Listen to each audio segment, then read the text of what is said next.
Good morning, everyone. Welcome to my YouTube channel, Making It in Austria. I'm your host, Adela Mehicanic. It's Friday morning in Vienna.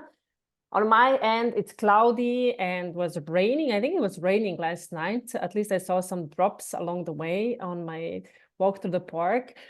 It's a special morning. It's Friday. We all love Fridays, right? But it's a very, very special because I have Banan Sakbani with me, and she just turned 21 people. So it's just amazing. You're my youngest guest, and I'm so proud and honored to have you on the show. Banan, welcome. Thank you for having me. I'm really happy. It's actually sunny in Vienna, so we have a bit the difference. So yeah, we'll live across. Banan, am I pronouncing your name right? So yeah, Banan. actually, no one pronounced it right, but it's okay. I live with that. I live with that in Austria. What does it mean, or what does it mean? It's like fingerprint. Wow. Yeah, it's like something special, my dad thought, but like yeah, no one can pronounce it. Even Arabs have sometimes difficulties.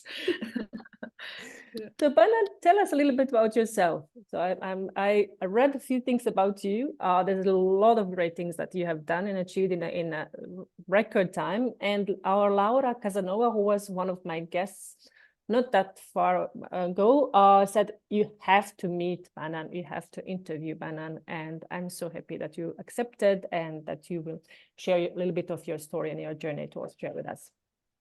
Yeah, I'm really happy to be here. I met Laura at the Startup Summit. It was really nice to have this conversation with her, and then like the connection she has and all the stuff she tried to put me in and like motivate me. It's really nice when you meet people for the first time, but you have the feeling you just know them for several years. So it was something like that with Laura. And about me, I am from Syria, from Damaskus, and I'm living since 6.5 years in Austria, where I finished school in the past 2 years and started to study law at the Viennese University. And now I was part of the Gen Z program of Ashoka, and now I'm working for Ashoka for the next cohorts, for like as a Gen Z support or Gen Z program support. So we have this Generation Change Maker program where young people with their ideas changing the world and making it a better place with their also ideas as an entrepreneur, some of them in a very young age. And like I'm looking really forward to be part of this team. I'm working there since February now, and before that I worked in a firm in a law firm for 1.5 years. It was pretty strange experience, so I'm happy to have this change now in my life.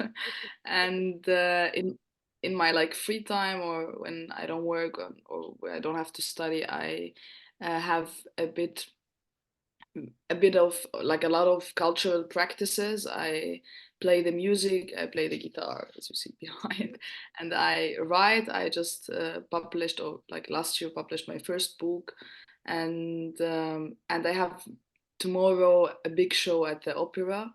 So yeah, I love to be on stage, and I love to do theater, music, a bit of culture. I don't know where to start because you said to me just before we started recording, oh, so many things on my plate, and then you just listed 5 or 6 of them, and I remember reading about you. Before that, there was like a couple of other things. For instance, this Sax Multi. What's that, Banan? And how many languages do you speak then? Okay, this is a question I love because there I have my expertise. Because I heard when you said entrepreneur, you said it with a French accent. Yeah, I speak 6 languages and I can understand 2 more, but I don't speak them, the 2 more. So I can say 8 languages. I'm working there. I'm working hard there. Let's see. And Zax Multi is a competition, like it's a speech competition where you have the chance to show your multi languages and where you can have a speech in 2 languages where you should have it in 2 languages, where you like switch. And this switch is really important. If you just hold it in German or English, it doesn't count. You have always to switch between two languages. And the second language you can choose. It was for a long time just for people with migration biography, but then they changed it. So every actually student at school can participate with another language they also learned at school. So maybe English or French or like the second lecture language. And I participated with my mother language, with Arabic and German. And it should always be in combination with German because it's a German competition. And I won that prize or like that competition 2 years ago. Besides my last exams at school, it was really a stressful period. So yeah, talking about management, it was really hard and it needed a lot of discipline to have the theater, the school, the finishing exams, and the competition at the end. It was, and I was also writing in a book, so it was really a very crazy period. Now I'm happier. It's over. How can I understand that, Banan? So Sachs multi, does it mean you're speaking in one language, let's say 1 or 2 sentences, and then you switch in another language, but do you say the same thing or you just continue saying something else? So how do people understand in the audience? So how do they understand what you're talking about if they cannot speak all those languages? So actually it's important to be conscious that you have two audiences. So you have one you have to lead in German and another you have to lead in the second language. So it doesn't matter if you don't say the same, but you should just continue from there where you were disrupt because you switched to the second language. So you have to have this vision. I have two different audiences there, and if I interrupt, I should be aware how to continue from there. So this is the most important at the competition, showing this skill. And actually, I didn't say always the same thing because you can't always translate word by word. So that's why I try to have the idea in the middle of the speech and always continuing from there where I just left the language. So this is the most important. And I realized that also when I switched the role, I was part of the jury. Now in Sachs Multi for Arabic, they invited me to listen to a couple of speeches and then have the discussion with them. And then I realized it doesn't matter if you don't say the same. They don't count that. They count how you just gave the idea, described that, and how you felt with the audience, with both of them. And about the text, so what you're saying is there's a script or is there a question, or how do you prepare the text for that? So you have 3 rounds and you participate, and the first 2 rounds, they were always online. You've sent a video, and always it was like also appreciated when you recorded that video at school in a hall or where students listened to you. So you try to have the setup. And that's what I did at school, and I had really supportive people around me. And then we sent the video, and then I came to the second. But how I came to the subject, it's actually a bit given. They have always every year an inspiration. So sometimes they have like a guideline, or they have a citation, or they have like a theme, a subject. Sometimes like for in my year, it was about freedom and how to talk about that from your point of view, from your story, from your journey. What is freedom for you? So you have actually kind of inspiration, and then you write it, but you're really totally free how to interpret that and how to go upon. I will wrap up on that one. So are they available online? So like, is there a kind of YouTube channel? Okay, if there's something, then I can link it later on. I want to look at it for myself as well. Yeah, sure. It's online, and you have also speeches in German, English. So it's really nice to also listen to languages you never heard about, or you never listened to, because it's always about the melody of the language. This is always also something which counts. How does feel the second audience when you're speaking to the first? Okay. So this is also something. What do you do with that feeling in the room? How do you take people with you even they don't understand? Yeah. So this is also something really special. The competition. I'm curious, Banan, now with the AI and advances in knowing and transcribing to any language within seconds, so what will be with Sachs Multi in 5 years? I think that's why I try to show that it's about the competence or like the skill dealing with situations with the kind of crowd. And that's why I don't think it's gonna affect Sax Multi, because Sax Multi gives you the chance not only to practice your languages, it gives you also the chance to work with themes in the society which are not always welcomed. For example, when you speak French or Italian, this is the experience at least I had in the public.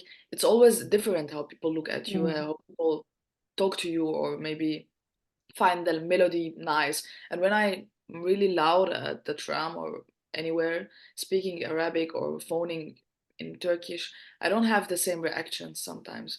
So I think Zax Multi has this chance to show the equality of languages and the importance of every second language you speak. And that is not the second, it's also a language. So maybe every like several or every like language besides the mother language is, or besides the school language, if you're a refugee or if you just learn German or going to school. So it gives you the importance, and it's also gives you the, as a student and facing that, it gives you the confidence that being stolen sometimes. Is your book about that? Yeah, it's about my journey from my starting point where my refugee or my journey as a refugee started. So it's from Syria, moving to Turkey and having the stop in Lebanon and then moving to Vienna. So it's pretty kind of, yeah, about every thing I faced on that journey and also the chances I had. Can you share a little bit about it? What you feel comfortable with? Because I'm curious. I'm not a refugee, but because my family stayed during the Bosnian War, in the war, so I know war, and my family as well, and my husband's family. So we know what the war means.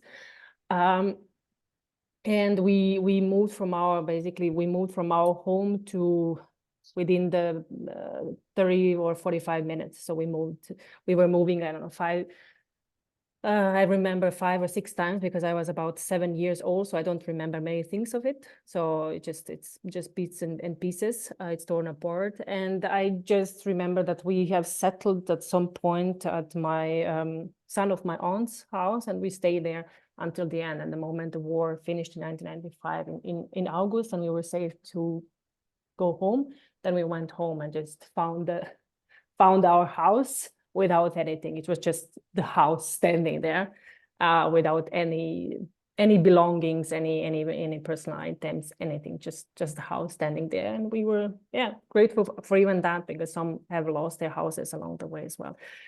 Yeah, so I don't, but it's I know few of my friends came as refugees from Bosnia to Austria, for instance, like Yasmina that I spoke the other day. So it's a different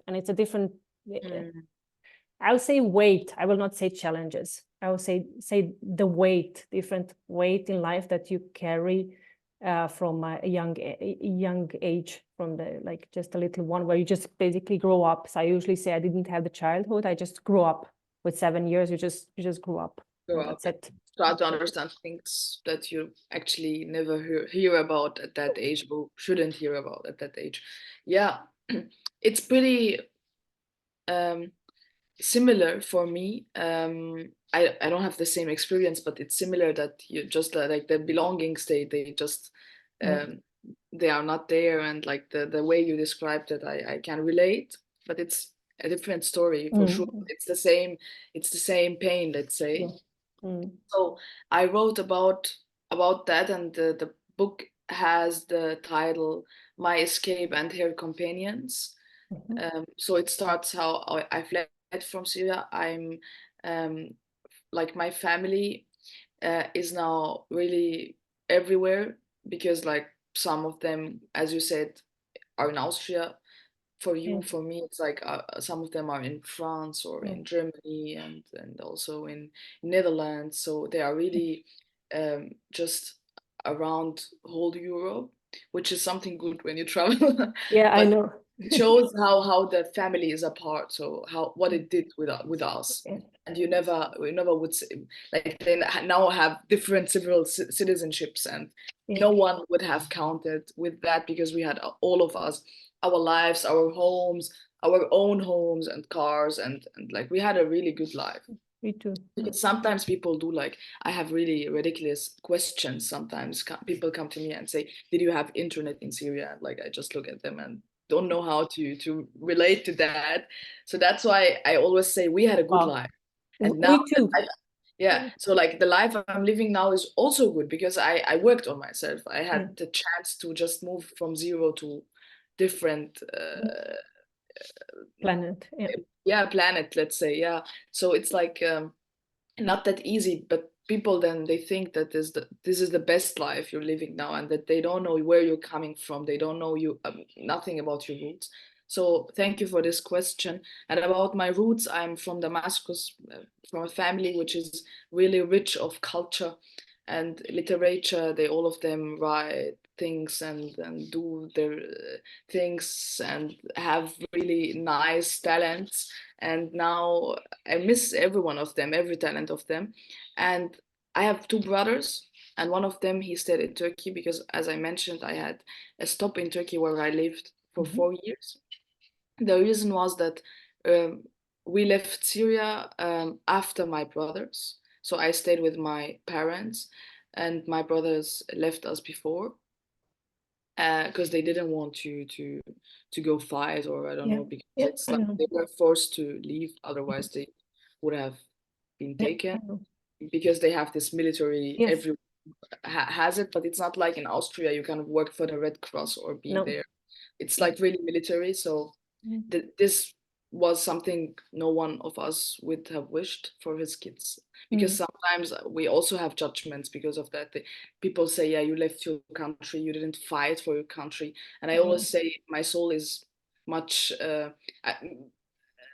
more than fighting for a country. I just carry that country with me. I don't have to fight for it. I have a different concept of country and relating for a country.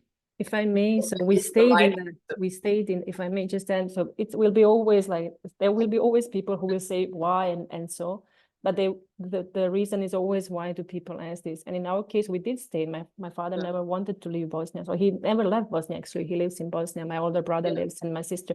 But then my husband and I, we did, went to school there. We did study in Sarajevo, but then later on we did work in Bosnia. And then in 2013, we decided to leave that and move to Austria. And then everybody was saying, oh, kind of traders, you left. But that was the financial and economical.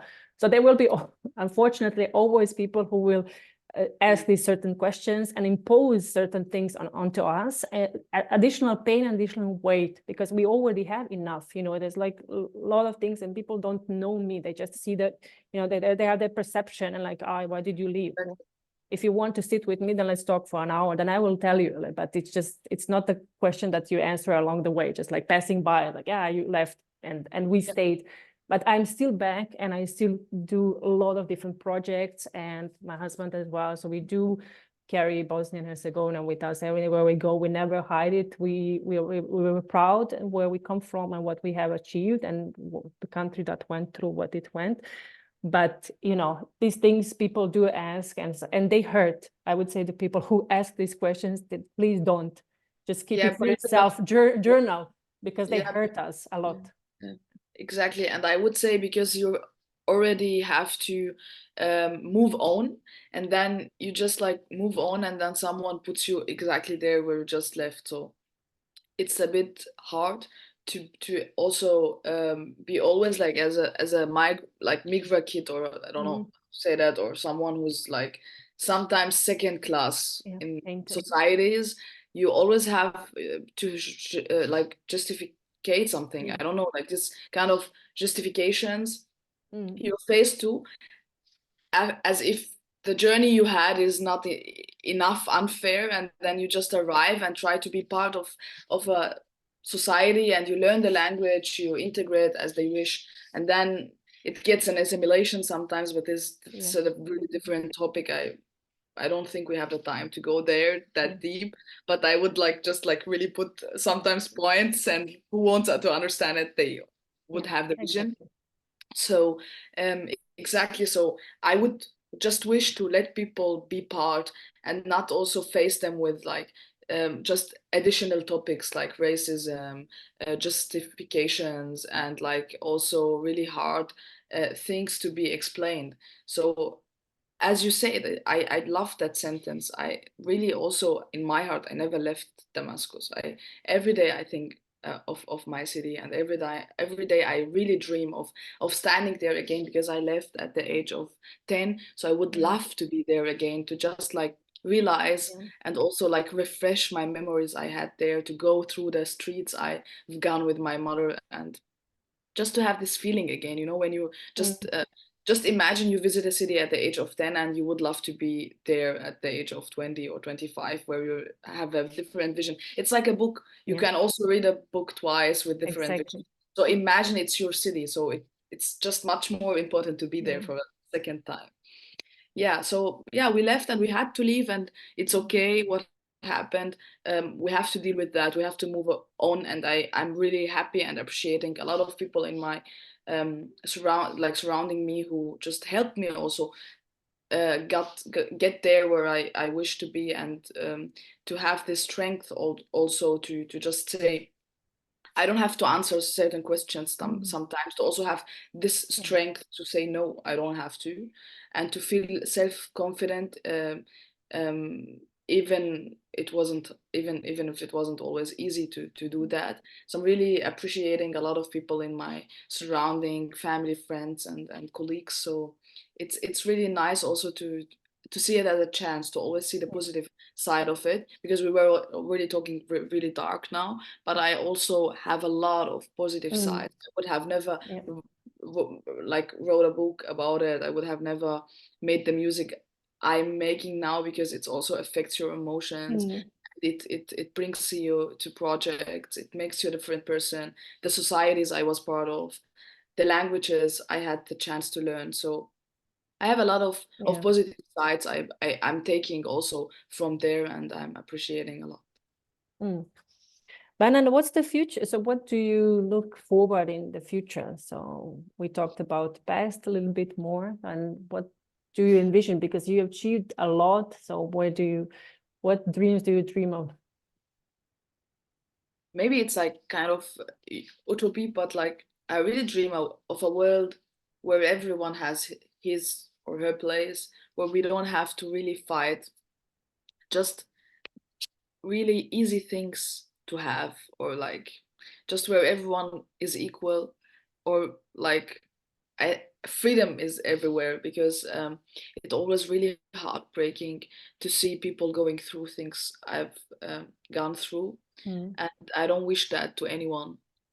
Even we have a like a how to say that, it's like a kind of speech in Arabic. We say if something is really that bad, you don't even wish it to your enemy. So imagine it's like human beings. So you would, I'm really always emotional when it comes to children or women being displaced, or old people, or everyone. So it's not that easy. Like the things happening in Ukraine, the things happening in Gaza, the things happening in Sudan, or like everywhere. I'm really very emotional when it comes to that, because I know what it is to be displaced. I know what it is to be a refugee, and to have to carry that with you for years, and to be also like when everyone looks at you, they always have this word in their minds, and this you feel that, and it makes you uncomfortable sometimes.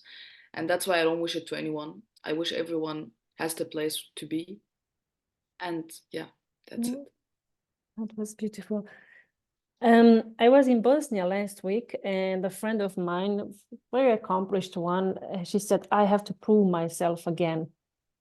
Banan, do you feel like you have to prove yourself again and again? And I just listed like 10 amazing things that you've done in a very short period of time, coming to a new country, moving very, fast from one country to another, picking up the best out of it. So do you feel that you have to prove yourself again and again? Or do you wish to, do you like the competition? I do enjoy competition. I also do enjoy Yeah. competition, but it's not a fair competition when you don't speak German, when you just like really do. So it's not fair sometimes. Now it's fair. So now I enjoy competition, but like 5 years ago, I didn't enjoy it. It wasn't something really funny. It was a lot of work to get there. And I have to say, I would lie if I say I don't have the feeling I have always and always to prove myself, because I do that. I do that without having critical thinking about it, because I have the like pressure in myself to do that, because I was always used to be in that position. And now I just actually I have the privilege to change this position, but I'm really sometimes like having troubles with that, to get out of this position, to understand now you're not the one to get supported. Now you are even able to enable things, to support people. So I'm leaving now this switch. Even in my role at Ashoka, I was part of the Jinsei program. Now I'm able to just support next cohorts. So it's also in this helps me, because I feel the change in these positions. And yeah, so I'm happy to just change my vision about that, and also to profit from things that I also had through that way, and through being the one being supported. So yeah, I have to say, yeah, I had the feeling, and I still have it sometimes, to prove things, because you just come in a new society, you want to prove that you can the language, you learned it, you can belong, you are. And it's like it's always things coming, and it's kind of pressure. Yeah, it's kind of pressure. Now I remember the thing that I wanted to share with you. When you said the number of languages that you speak, I just wanted to let you know that I interviewed Muhammad Mesic. He's a Bosnian living here in Austria. He's also a lawyer. I think he's also a lawyer. There's something with you lawyers and languages, right? He speaks over 70 languages. 70? Really? 70? He has really? Yes. Yes. Wow. Yes. He's an amazing guy. He's an amazing. So, and he picks it up. So he sleeps with, I don't know, with the headsets, and just sleep. He takes any leaflets in different languages. He does this for joy, for fun, as a hobby. So he just started and so he understands really every language. Mostly, yeah. It's insane. I don't know how he does it. I don't know. He can share that. But yeah, I interviewed him a long time ago. It's been now some time, and there is his YouTube channel. He used to have his big YouTube channel, where he did post videos of him speaking, I don't know, in Greek, in Irish, in this and that. It was so amazing to hear him in different languages. It's just like in Japanese, like just off he goes.